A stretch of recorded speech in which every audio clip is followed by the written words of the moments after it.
And welcoming our authors tonight, I just want to let you know, Raina wrote the books Drama, Smile, and Sisters, which are all amazing graphic novels. And Kazu has written Amulet. He redid the new Harry Potter covers, which are amazing. Look at those. He also has done Copper, Explorer, and the Flight series. We would just like to welcome them. So give them a round of applause.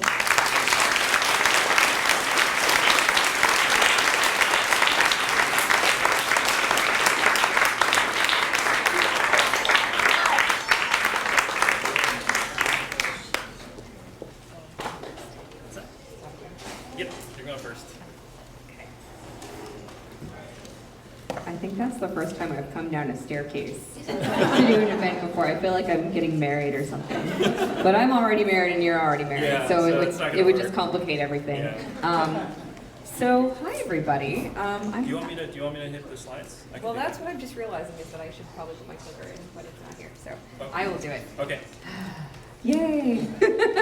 This is Kazu and Maya's first time presenting together. I'll just chill out here. Okay, yeah, so if we seem like we don't know what we're doing, it's because we actually don't know what we're doing. We're getting used to this, although we've known each other for probably like 8 or 10 years at this point. Yeah. This is the first time we've done an event together, so please bear with us. It's gonna be even more exciting because it's new. I'm gonna go first, and the first thing I'm gonna do is to do a reading from my book, Sisters. And that means I'm gonna need a couple of volunteers to help me read. Here are the details. You need to be a very good reader. You need to not be afraid of reading in front of a group of 150 people. And you need to either be able to play me, Raina, or my sister, Amara. And you've got your hand straight up in the air, so I think you can probably do it. So why don't you come up on stage? And then you look awfully excited, so why don't you come up on stage too? So what I'm going to have you guys do is stand over here with me. Be very careful of the cords on the projector. So just walk up the stairs and then stand right over here. Excellent. And then I'm going to hand you guys this microphone, and you are going to share the microphone to read the story. Now, who wants to play Raina? You want to play? You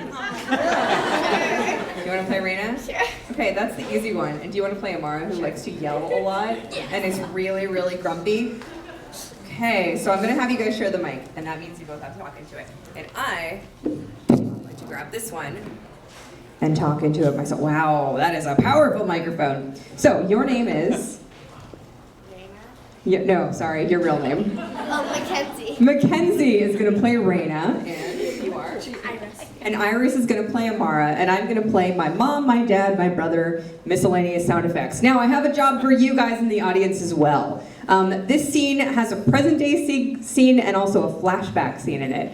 So if you guys have seen the movie Wayne's World, you might know that there's a scene where they do a flashback, and in order to introduce the flashback, they go like this. So I'm going to need the audience to do some flashback sounds for me. You want to give it a shot? Try it right now?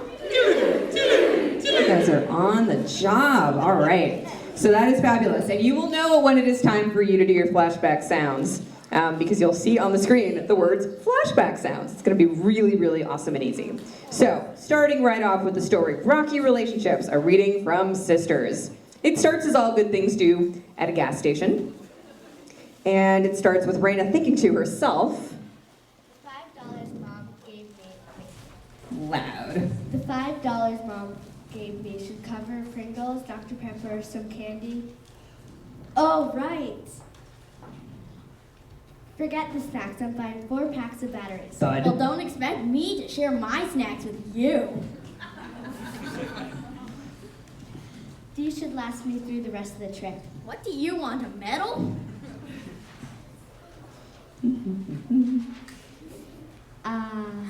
Click.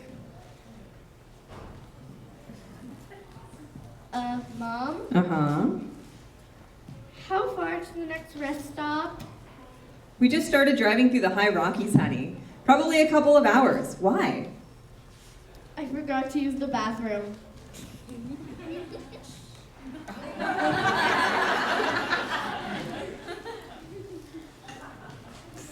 I see London, I see France. Amara!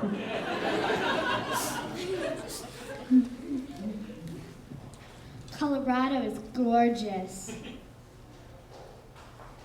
And so peaceful. Oh.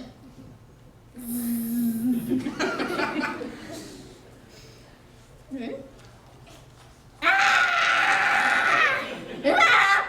wrong? What happened? My ears! Oh yes, that's from the altitude. You fell asleep and your ears haven't popped. Ow, ow, ow, ow, ow, ow, ow. Try holding your nose and closing your mouth, then blow. Good sound effect.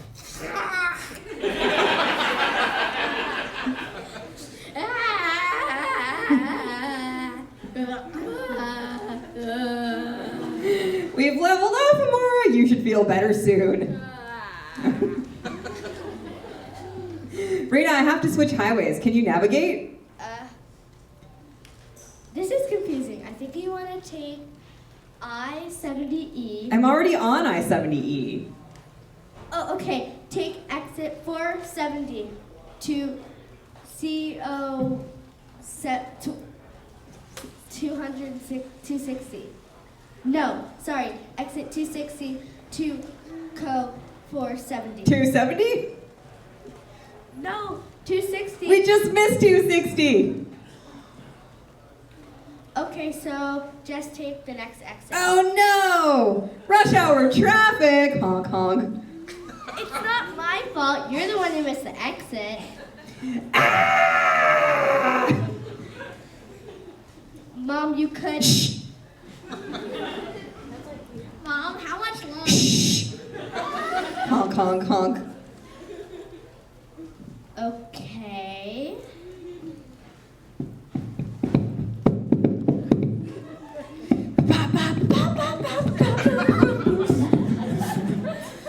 Can't you sit still, Will? You're just like your father. Honk honk honk honk. Daddy, we get to see Daddy tonight. Yeah, Daddy, Daddy, Bo Betty, banana fan of Bo Betty.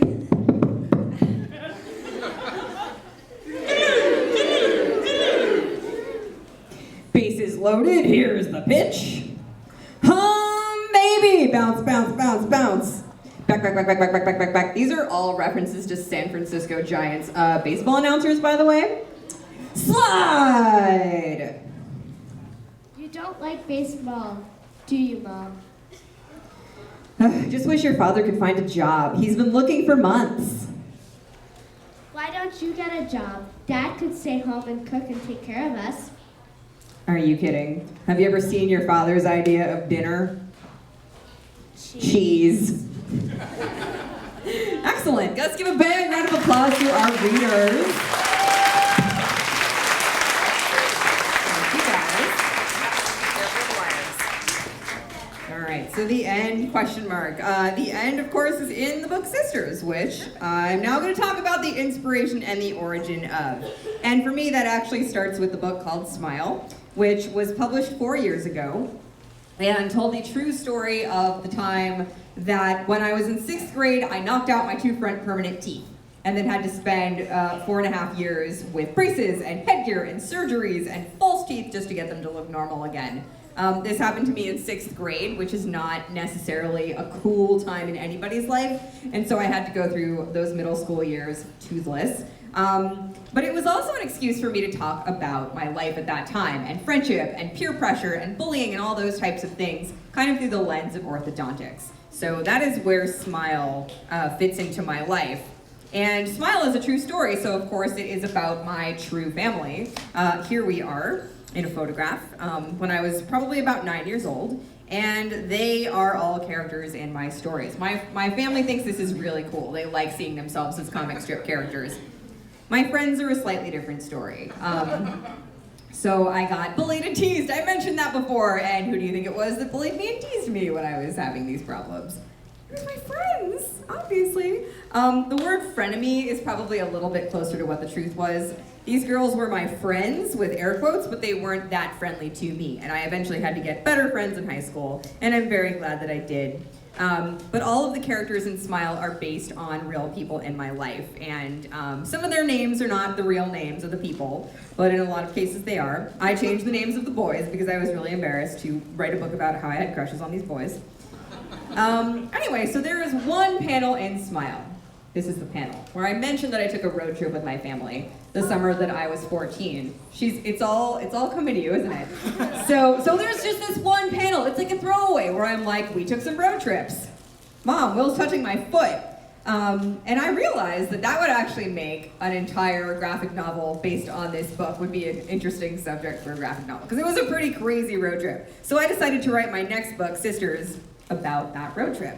And in the same way that Smile was a dental book that was really an excuse for me to talk about friendship and peer pressure and self-image, Sisters became the story of a road trip that was my excuse to talk about my sister and me and our relationship, which is a very interesting relationship, to put it mildly. Starting from the time when we were little kids, when I was about 4 years old, I really wanted a sister because I thought, well, she'll be like my best friend and we'll be playmates and we'll hang out all the time and stuff. And then she was born and I realized, oh wait, she's a baby. Babies are really cranky and they smell bad. So, disappointment number one. And then it just turned out that we had super different personalities. I was like, let's play dolls. And she was like, leave me alone. And I was like, let's, dress up and do fun stuff. And she was like, I don't want to. I'd rather go and look for worms in the dirt. But the one thing that we do have in common is drawing. And I forget if I have a slide to show you that or not. But anyway, I mentioned that she liked to look for worms and dirt and stuff. She also really liked snakes. So I don't. And the reason is illustrated right here. There was this one time when I was 4 years old and I was walking through the woods. My family was camping. And I accidentally stepped on a dead snake. And it was really gross. And I looked down and there was a dead snake under my foot and I freaked out and ran out. But I was in the middle of a blackberry patch when this happened. So I got all scraped and scratched from the thorns. My parents thought it was hilarious. I did not think it was hilarious. And to this day, I cannot stand snakes. So my sister, though, loves them, and she really wanted to get one for a pet. And she did, and I wasn't happy about that. My parents promised me that the snake would never bother me, it would never get out of its cage, and they were wrong. Not only did the snake get out of its cage, it got out of its cage into our car. And then it was in there for a long time. And so the snake story and the road trip story do come together. And I'm not going to tell you any more than that. So just quickly, I'm going to tell you a little about the process of creating graphic novels. I'm sure Kazu and I have different processes, but this is the process that I go through when I'm making one. All of my writing looks like this. I write in a format called thumbnails. And a thumbnail is basically a rough draft version of a comic page. So I am drawing in the panel borders, and I'm then putting stick figures and word balloons into those panels to indicate what will be going on in the next stage of the process. So this is what my writing looks like. I don't type words on a computer. I don't draw sketches in a sketchbook. I draw thumbnails of my entire book. And so I'll hand 200 pages of thumbnails to my editor, and she will edit from this stage. It's a little bit easier to edit from a rough draft stage like this than for me to do my final art before we start to work on the story. So the story takes shape like this. The next stage is to pencil. I'm using really average tools for this, just number 2 pencils and stuff. You guys have these tools in your home right now if you want to make comics. So I'm just going to go back one slide real fast to show you the thumbnail versus the pencil. It's all of the same information. I'm just spending more time now on the artwork. Next step is to ink, and I use traditional tools here. I'm using a brush and ink and paper, and every now and then I use a marker as well for small details like shirt buttons and eyeballs. Then it gets scanned into a computer, and now it goes from being a piece of physical art to being digital art. And then I can bring it into Photoshop and start to manipulate it. So instead of using whiteout to make my corrections, I actually make all my corrections on a computer.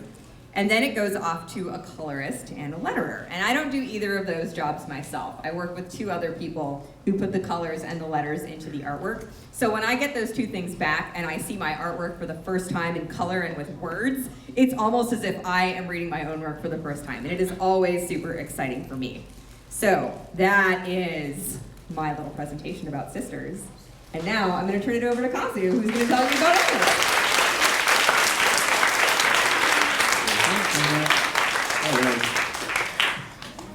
Okay, so what I'm going to do is I'm going to go through my little slideshow, and at the end of it, I'm going to paint something for you guys using a tablet, and we're going to make a full-on painting, okay?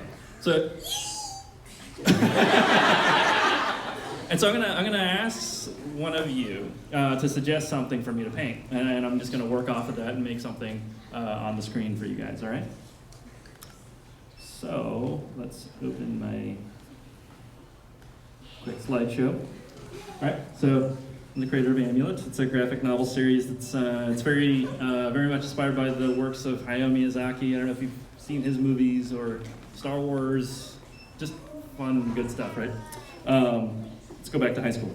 So when I was in high school, it was around that time I knew that I was told by my mom that I could not become a comic book artist because that's just not something somebody does, you know? So I was like, yeah, I agree. So I better draw a lot. When I was a kid, I just thought, well, my future was I'm gonna be a doctor because my mom told me so, and I'm just gonna draw caricatures of my patients and put them on my wall.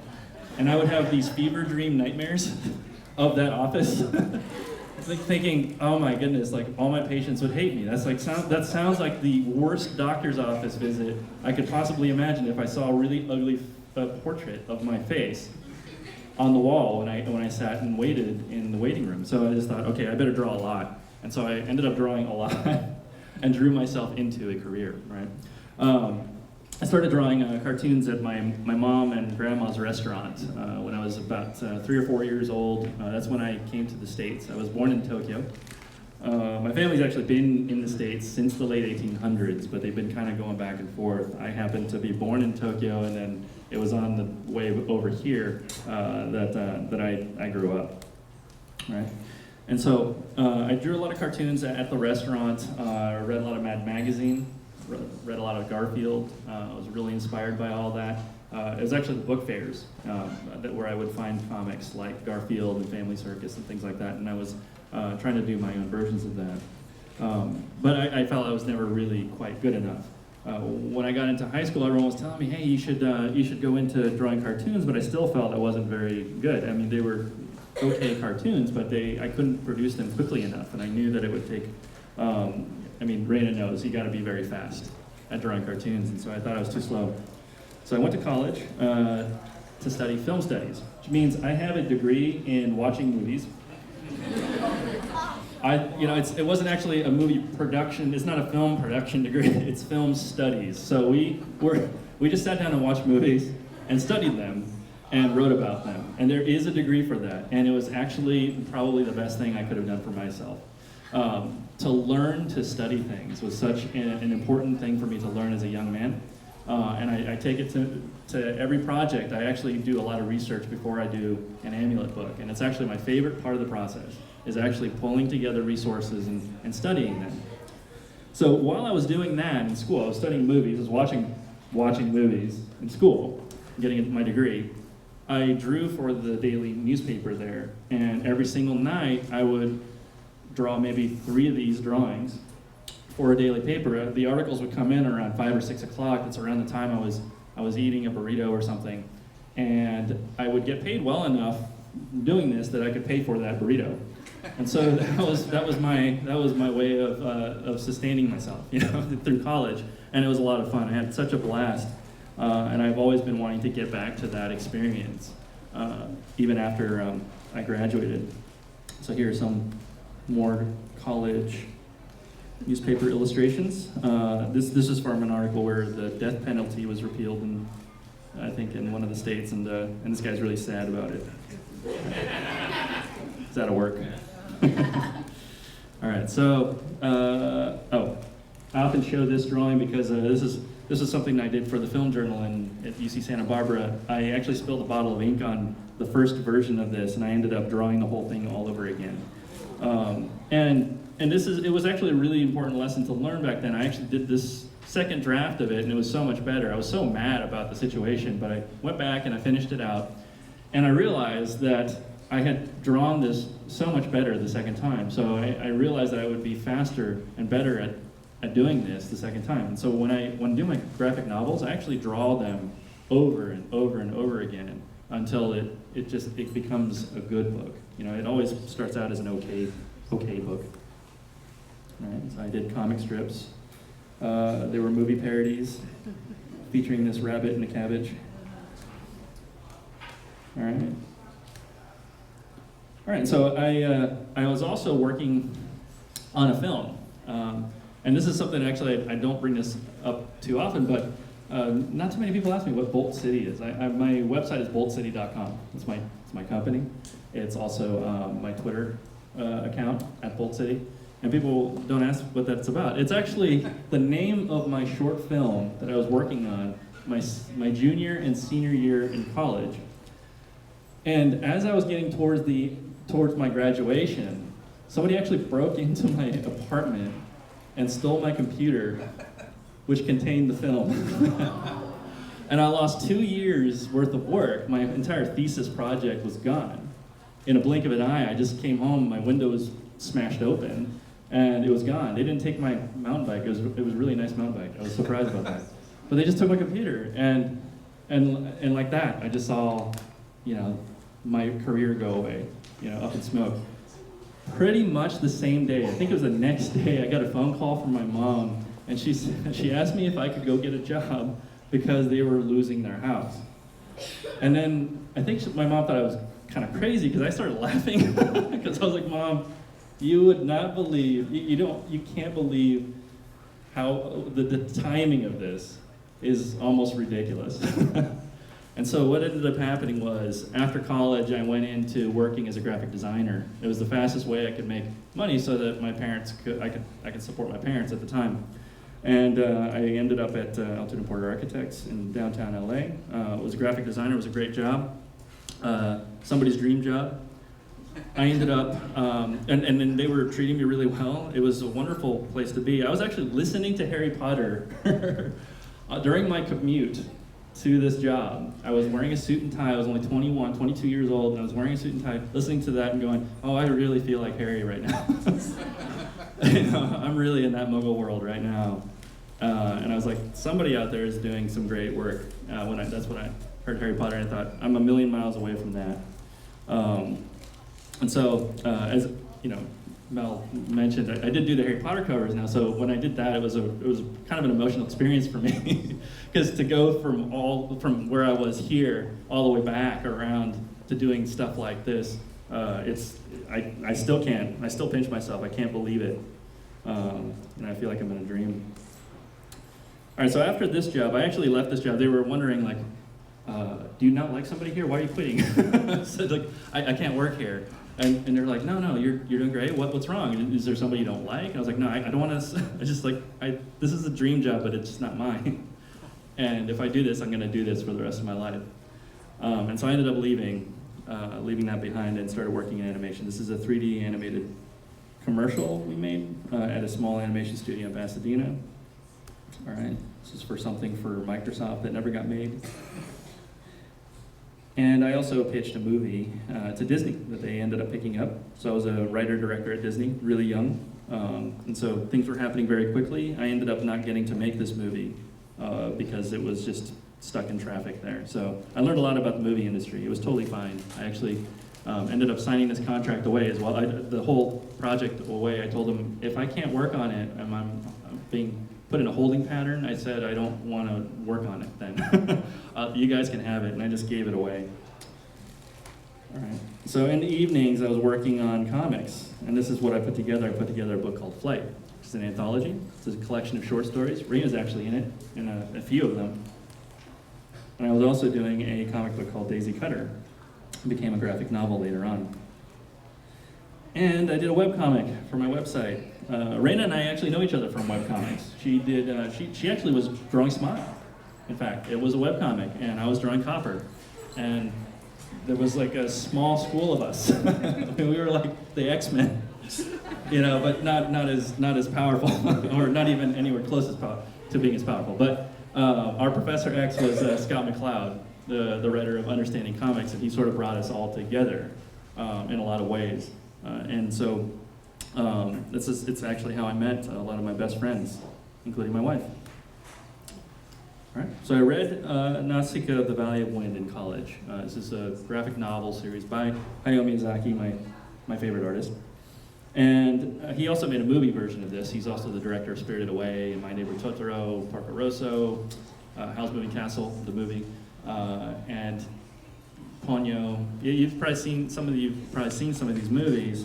Well, he did this book series, and when I read it, I realized that this is the one thing in my life that I wanted to do a book like Nausicaa. Whether or not I made any money doing it, whether or not it was a job, this is the thing that the mountain I would have to climb. And so I just didn't think there was any place for me to do something like that. And then I saw Bone, and I read Jeff Smith's amazing fantasy series, and I realized, I mean, when I was a kid, I actually was reading all the superhero comics, and I didn't read Bone. I actually thought it looked a little cartoony, so I didn't know if it was for me. In fact, it was hard for me to find it because it was an independent comic at the time. It wasn't as popular as it is now. And so when I saw this, I saw that somebody was doing something like Nausicaa here in the States, and I decided I wanted to follow in his footsteps. And so I actually tried drawing Amulet once before, a long time ago. This is right out of college. That's actually an early version of Trellis. And that's an early version of Leon. And I obviously had a real crush on Jeff Smith because this work just looks like a bad version of Jeff's. And I realized how difficult it was to make comics. And it's actually why I stopped, because I wasn't prepared for the amount of work that it would require. And there's Misket. Misket actually used to be a little doll. And that's Naven, and that's Emily, the first versions of them. Right? And so after all that stuff I told you about, the movie, all the architecture firm, all sorts of stuff, helping my parents out, I came back around to Amulet. I saw it, I dusted it off, and I said, you know what, I think it's time to do this now. And I presented these pages to Scholastic. So if you want to see what Amulet looked like when Scholastic first saw it, it was just this image, these 2 pages, 4 pages, 6 pages, and that's it. So I did 6 pages. I was actually drawing them while helping my friend with his store. He had a gallery in LA, and I was running the cash register because he had nobody to help him. And while I was at the register, actually, I was drawing because nobody was showing up. The store has actually been fairly successful now. It's called Gallery Nucleus. You guys should check it out. You can actually get Harry Potter prints there and stuff like that, and work by a lot of our friends. But I did these 6 pages, and Scholastic saw it and made me a full-time author at that point. And it was probably one, aside from my marriage, my wedding day, it was probably the second most important day. Well, no, then my kids were born. Anyway, we could talk about all that stuff, but it was a pretty important day, you know. This happened, and this is what my apartment looked like when this was happening. It was this is the whole apartment. I show people because I was pretty prepared that it was going to be so difficult to make comics that I actually lowered my cost of living to the point where all I was doing was eating IKEA meatballs and living in a 300 square foot studio apartment in LA.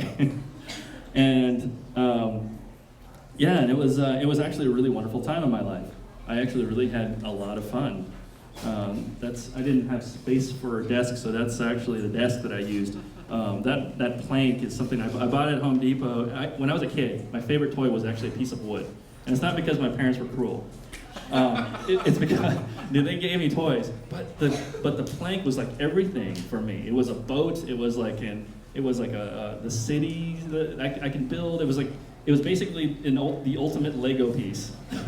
You know, my brother and I could sit on it like it was a boat and just pretend to be going through these magical caverns. And a lot of those experiences from my childhood informs what I draw in Amulet these days.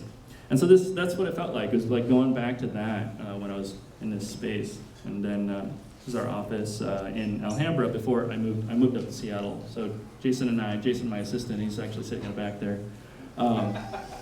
We've been working together for 6 years now? 7 years? Yeah. And we both moved up here to settle down. And this is where I want to put my kids through school. So, but before that, this is our office in LA. And I don't think Jason knew I was taking this photo. So, no, he had no idea. All right, so how many of you like writing essays? Well, how many of you want to be writers? How many of you want to become like a comic artist or a writer? Yeah? There are more hands in the second question, right? Almost everything I know about writing my books, I learned writing essays in school. It was really, really, really important. In fact, in high school, a English teacher helped. Basically, I wrote one essay that I guess she thought was very good. And at the end of the day, she actually held me after school and said, "You could do this for a living." And it blew my mind. I couldn't believe that I could be a writer. And after that day, I became obsessed with pursuing a career as a writer. And so I use a lot of my essay writing skills working on this book. And so this is the abstract for one of the books. It's a synopsis that basically details, it's not very detailed, but it is just the basic beats of the story for a book. All right. And then I make a binder, right? And I start filling it with pages. For every one of the Amulet books, I probably do about 3 times as many pages as you see in the final in some sketch form. The way I like to think about it, I'm like a batter that's batting about .330, right? You know, 1 out of every 3 times I'm gonna get a hit. But I can't be perfect, and I know that. So I just make sure that I have enough time to be able to draw the book 3 times. All right, at least 3 times. It sometimes takes up to 4. And in the case of Amulet 1, I actually drew the whole thing 4 times. Right? And once a sequence looks pretty good, scan that into the computer, print it out a little bit larger. I put the text in there. It's a digital font based on my handwriting, and then I ink it. Right? And then that gets scanned back into the computer, and it is painted in Photoshop. And the process I'm going to show you in just a bit. While we're answering questions, I'm going to paint something to show you what that's like. And this is actually what Jason does for the books all the time. He actually is there to basically make the worlds feel bigger and richer. All right, and so here are some of the pages for from Amulet, in case you guys haven't seen it. So we'll just blaze right through it. A lot of these the heart of the story, it's a lot of it's based on my experiences with my brother to basically help our mom out. And so all the emotions in the book are true. So unlike Raina, I'm not writing biographical material, but I think any writer, if they're doing a good job, they're putting some form of truth in it. And in my case, this is all just reflective of the emotions that my brother and I had gone through as kids growing up. So I wanted to make sure that Mom was on the journey because it was really important, because we've been on the journey with our mom we still are, you know. She's my brother and my mom and I are really close. All right, so here's some more pages from this. So I don't want to spoil any of this stuff for you, but this is actually around this time when Jason showed up and he started helping me out with the backgrounds. I started figuring out how to do it, how to make these books. And it gets bigger and bigger. So you should read it. It's fun. Okay. Oh, and I also did these, so that was crazy. All right, so I'm going to go ahead and start painting something. I'm going to hand this over to Raina. Hang on to the mic here. Yeah, I can. Point it towards you like that? Yeah. Okay. I'm going to be like a piano player. And can you talk and draw? Yeah. Okay, you do look like a piano player. That's amazing. I'm going to draw too, and my drawing is incredibly analog. It is pen and paper, whereas Kazu has a tablet and fancy computer stuff that he's going to do. And Yeah. I can do what I'm doing with the tablet also, but I like to use traditional tools more, so I'm just going to... Yeah. I'm actually like Raina in that I actually do prefer the traditional tools. When I draw the pages, it's on like Xerox paper, or it just so that I'm okay with throwing it away. I'm starting over. That was bad. Yeah, you can see, 'cause we always have to throw stuff away. Okay. I'm also using a tablet that's less than $100. You guys, this is something that you can buy at like a Staples or an Office Depot. It's like $79, and it's perfectly fine. I actually painted a lot of Harry Potter on this. Yeah, my drawing's going to take about a minute, So once I'm done with that, we will start Q&A. But it's, I think, just fun to watch two artists kind of put their toolbox into place and get everything situated. I am drawing Raina from Smile, which is not quite the same as Raina from Sisters. It's me at 2 different stages of my life. This would be awkward 12-year-old Raina, and awkward 12-year-old Raina still had straight hair. For some reason, when I hit puberty, my hair decided it was going to be curly. So yeah, before I'm 12, I always have straight hair in my drawings. So that's the version of myself that I'm drawing here. And Kazu, what are you doing to start off with? Okay, so I'm just gonna make a mess. Excellent.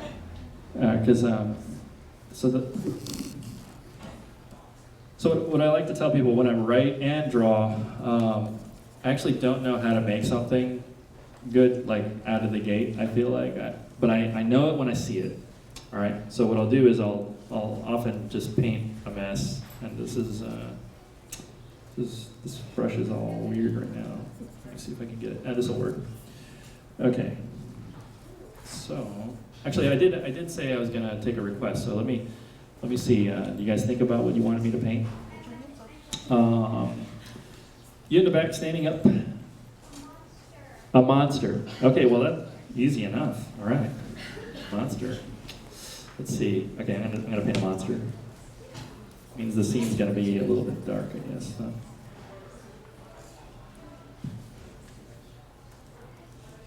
I'm also drawing a monster. Are you drawing a monster? Yeah. The monster is Raina from Smile. All right. All right. Let's see. A very flimsy pad of paper.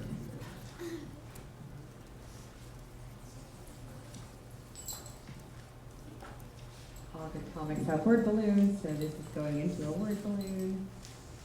And of course, when you're done with the drawing, you're supposed to sign it.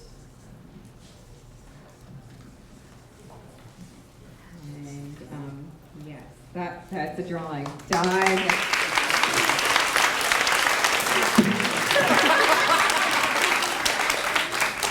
Don't throw your stylus down when you're done. That would be a bad move. Oh, that's okay. It's pretty Sturdy. cheap. Good. And it's cheap, so you can afford to buy a new one.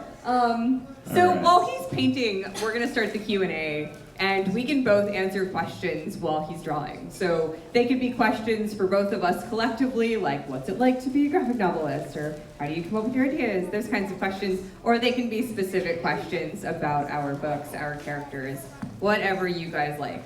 There are way too many people in this audience for there not to be any questions. You guys look really shy right now, but I'm guessing you guys have some questions. We're going to start with you in the hat. Yes? Is there going to be like a third in the Smile series? Is there going to be a third in the Smile series? I never realized that Smile was going to be a series. I wrote this story about my teeth, and I thought that was the end of it. And literally the day the book was published, I started getting emails from people saying, when's the sequel coming out? And I was like, I don't know how you write a sequel about a true event in your life that had a very clear narrative arc. Nothing else in my life has a clear narrative arc. So to write Sisters was a big stretch for me. I had to really reach inside myself and figure out what else I could write about that would have any sort of beginning, middle, and end. And obviously my sister and I are both still alive, so that story really doesn't have an end. I just had to choose one. So writing another story about my life will probably happen when I can figure out what it's going to be about. To answer your question as longly and ineloquently as possible. So yes, how about you in the front? I know what Kazu's drawing. You know what he's drawing? Yeah, he's drawing Kronos, the mountain giant. Did you get it right? I am. I am. I noticed him from a lot of pictures because I know him a lot. You're familiar with it. Actually, I wasn't until you guys mentioned it. I heard you guys say, that's Kronos. I was like, all right. It is. It's I honestly didn't care. So I was like, all right, we'll do that. Yeah, So that's exactly. it's exactly how I work. I have no idea what I'm doing. I just go in and I'm like, hey, that looks like something. Let's go for it. That's cool. All right. Let's go for it. Okay, in the very front, striped shirt. How do you remember the events of your life, Smile? How do you remember that? How do I I remember the events in my life. Photographic memory for bad things. So I'm really good at remembering horrible things that happened to me. It's a type of storytelling where you're like, oh my gosh, you'll never believe this horrible event I just had on the bus. It's kind of like that. I always kept a diary when I was young, so I was just in practice to begin with from the time I was about 11 years old, for just writing what happened to me every single day after school. And I don't know, especially with the story with my teeth, like it was a story I told people over and over and over again for 20 years. So it only seemed natural for me to sit down once and for all and be like, I just need to write it all down. And because I'm a cartoonist, that meant also drawing it all down.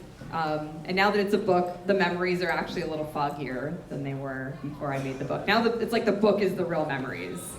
And the real memories in my head are kind of faded. Okay, another question? How about, yes, in the blue shirt. What was your least favorite part about all the orthodontic stuff? What was my least favorite part about all the orthodontic stuff and why? All of it. Because it was awful. It was very painful. And the thing about the pain, though, is the pain fades, but the memories did not fade. So the memories of like being teased and called names for looking weird and stuff, those memories were the worst thing. But I think I got back at those mean people by drawing a book all about them. So be careful what you say to people in real life. They might turn into a novelist someday. All right, so we have, I'm gonna sort of come over and point at you. You, right there, the Star Wars t-shirt.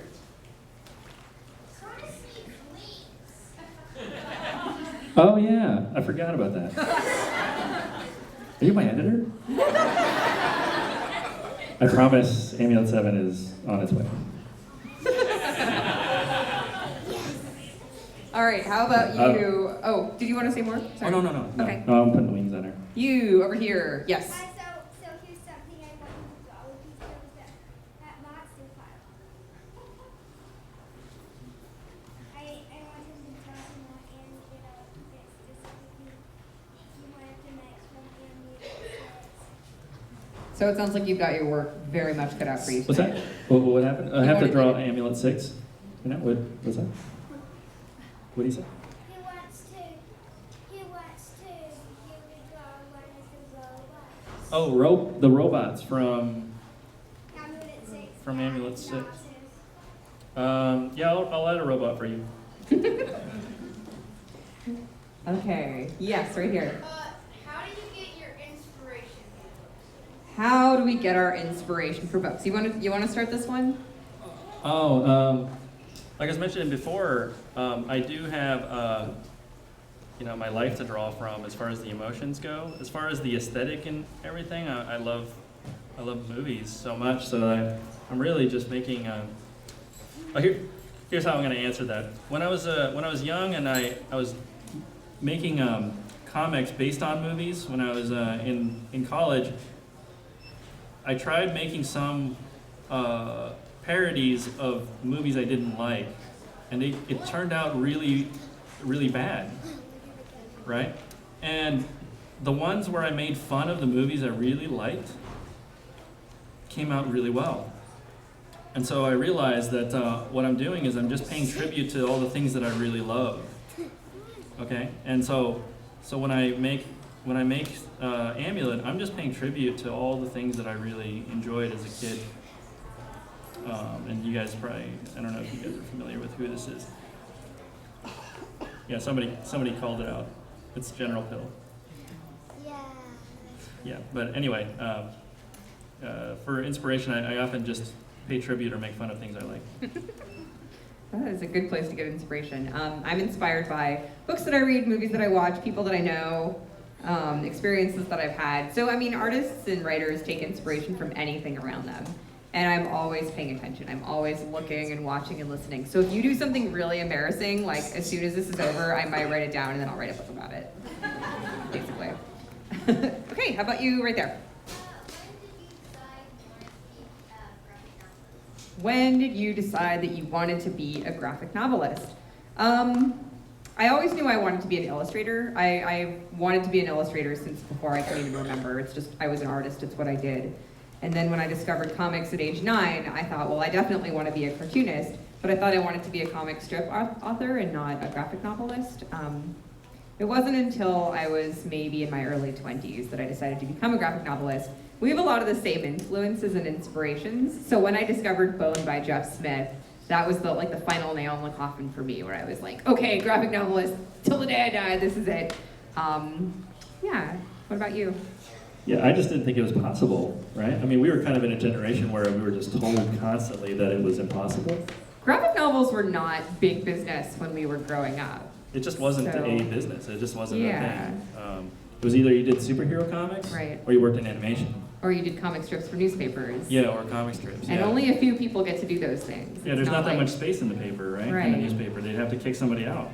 One of Yeah, your so heroes. I mean, in the early 2000s is when graphic novels started being like a profitable business, and the big book publishers started getting involved. Scholastic didn't start their graphic novel imprint until 2005, and we both lucked into being some of the authors that they published. So thanks, Scholastic. Yeah, thank you, Bone and Harry Yeah, Potter. for and- sure. Oh, I don't know. read Bone. We feel Yeah. super lucky. Yeah, I loved How about it. you in the blue? Did your mom really scream in the room? Did my mom really scream in the waiting room at that awful doctor who made me faint? Yeah. My mom is awesome, in case I didn't already drive that point home. She did, and in fact, when she read Smile and saw how I had portrayed her in that scene, she was upset. And I was like, why are you upset, Mom? And she was like, I'm not that awesome. You're making me seem more awesome than I actually am. And I was like, no, Mom, you're super awesome. You told that doctor what was what, and you took him down, and maybe you felt embarrassed about it at the time, but I think you're amazing. And people tend to read that scene and go, your mom is awesome! And I'm like, I know! So like, write that on the internet somewhere, and then I'll show it to her to prove it to her that it's true, that she's awesome. Yes. Okay, we have time for 2 more questions, and it would be the best thing possible if they were questions that both of us could answer, so not something totally specific to one of our books. Okay. What? Okay, yes. In your book Sisters, did your sister really get bitten by mosquitoes? Did my sister really get bitten by mosquitoes? Yes, she gets bitten by mosquitoes all the time. Yes, you in the black shirt. How old were we when we knew we wanted to be authors? We both kind of talked about that one already. Probably like early teens, but then not seriously until I was in my early 20s. Yes. Have you got Emily and the Stone? Oh gosh, I think it'll take. Yeah, I mean, Yeah. we can definitely, but we'll probably be here for a while. And then we had one more question over here. Yeah. Happy Band Book Week. Thank you. What do you have to say to librarians or teachers or folks who are still not quite on board with the whole graphic novel thing? How can we help encourage other folks to embrace your work and other folks? So how do we convince the people that don't believe graphic novels are good, real, worthwhile literature that they are all of those things? Well, English was my second language, technically, even though I never really mastered Japanese. And I learned about American culture through Mad Magazine and Garfield. You know? Lasagna. Yeah, it was just like, this So is, good. okay, so we're not supposed to like Mondays. We're supposed to drink a lot of coffee. And then eat a lot of lasagna. And Mad Magazine showed me, I was like, what is this RoboCop thing? Okay. What's Star Wars? What is that? Oh, I guess, okay. And I learned about all that through there. So comics is, really, I think, important. Teaching you it, even if it's misinforming you. I tell people that don't believe graphic novels are good, they just haven't read the right one yet. So it's up to us as people who love them to find the right book to connect with the reader. And I think that goes for adults, that goes for kids, that goes for everybody. There is a right book out there for every reader. So if it's a person who's really into literature, give them a very nice, good, meaty literature graphic novel. If they think that they're not good for children, give them one of our books if you want to be really awesome, or maybe both of them.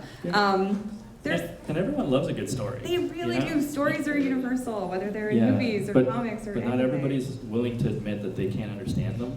And comics allows that bridge, into that. Because after I read a few books that I actually did like in high school. I started reading voraciously. I was reading all sorts of fiction. Anything like, I would just be in the grocery store and I would just pick up horror novels, as a kid, just to read something because I thought it was so much fun. And I read cereal boxes when all the comics were read already. That went all right. I think we did okay. What do you guys think?